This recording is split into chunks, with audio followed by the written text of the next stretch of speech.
विच्छेदक नदी के घुमाव से बनी झील को क्या कहते हैं?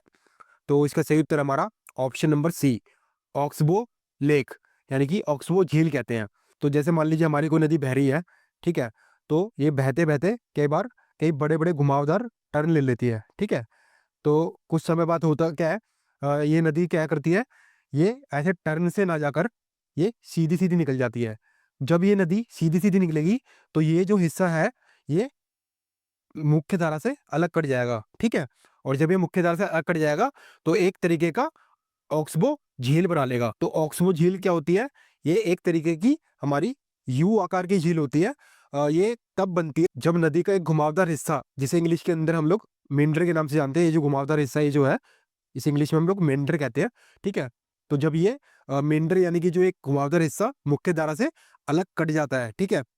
तो ये यू आकार की झील यानी कि ऑक्सबो लेक बनती है।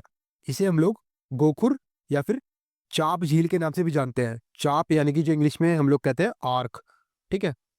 अगर मैं आपको इसका एग्जांपल बताऊं, तो बिहार के अंदर जो कंवर झील है, ये इसका एग्जांपल है।